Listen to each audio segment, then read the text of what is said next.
Hi everyone, welcome back to my YouTube channel. In this video I will share with you how I created these gift bags. So easy to create. I just used some new dies from Diva. These are the bow bag topper. There are 3 different sizes. You can see them all on the camera here. And I created 3 different ways of using plastic bags for putting your goodies into them. So I will share that with you as well. This was one a little bit snag, but it definitely works. So let's get into how I created these. So first off, you can see this is the largest one. We will have one pile for that one. This is the smallest one. I will have one pile for that one. So I started out with just cutting all of the pieces that I needed for my 3 projects, and then I started to attach them together. So I think all of these are super sweet, and I had a ton of fun putting them together. It was sort of relaxing just to play around with the patterns and everything, just figuring out how I wanted these to be layered. So for my upper part here, I actually decided to go ahead and use some foam to give it some dimension. I think that turned out nice. It would have been nice also to have like different pattern papers for the lower and upper part of the bow part. You can see I cut away the upper part for one of the sides for my little bow, just so I could connect them so we can have them on top of our little plastic bag later on. You probably could use this as embellishment or having them hanging from a gift or something else like a tag, but I will share how I created plastic bags for these, for goodies for Valentine's or any other occasion that you would just want to gift something a little bit more pretty.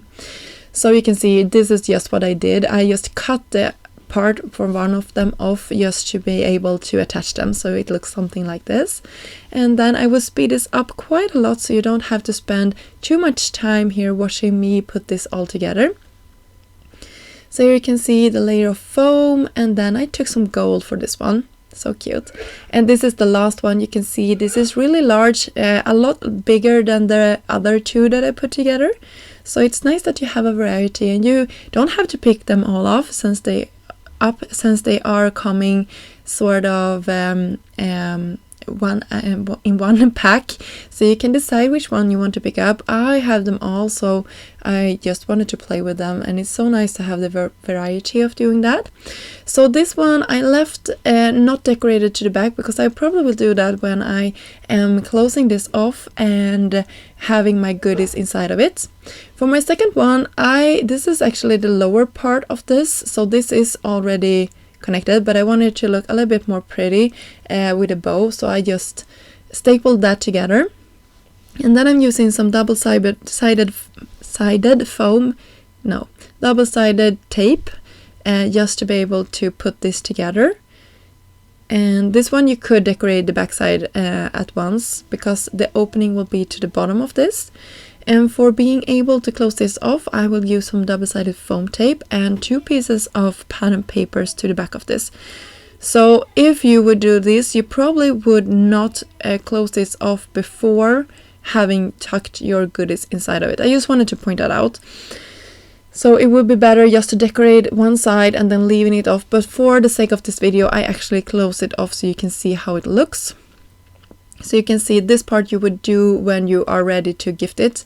And of course I did it a little bit crookedly here, so I needed to correct it, and it wasn't helping. I needed to pull it apart because I was too, you can see you have that sort of air bubble, but I ripped it apart and did it again, so now it works perfectly. And then when you're ready, you could just have it like this. So sweet. So that is one idea as well. I really love how this turned out. I think that is one of my favorites. And for the last one, I just had one size of plastic bags in my stash. So I went ahead and created 2 pieces that I scored in the middle and just folded with my fingers over. And then you can see I will have them to one of the sides, or to both of the sides of my plastic bag, and I will cut the exit off later on. I'm just pulling this and holding it with my finger until it's well attached. So we'll do the same thing for the other side. So we're just closing off the sides. I think this decorational piece are really cute. I love how that turned out. So sweet. And then we can have the bow on top. Sorry about my phone. I'm just using some double-sided tape here once more, Just pulling it in with my nails here just to have it underneath the bow. And then you can open it from the back and put your gift inside of it. So there you go. You have now seen me put 3 of these bag toppers together with different ideas on how you can customize the plastic size. If you don't have any plastic bags in your stash, you can definitely reuse the plastic that comes around the dies if you like. It's kind of the same thickness that I've used for my plastic bags today. So that is also an idea if you like to save some, I don't know, some money. So thank you so much for stopping by my channel today. I will have links down below for all of the products that I used in this video. And until next time, have a great day. Bye!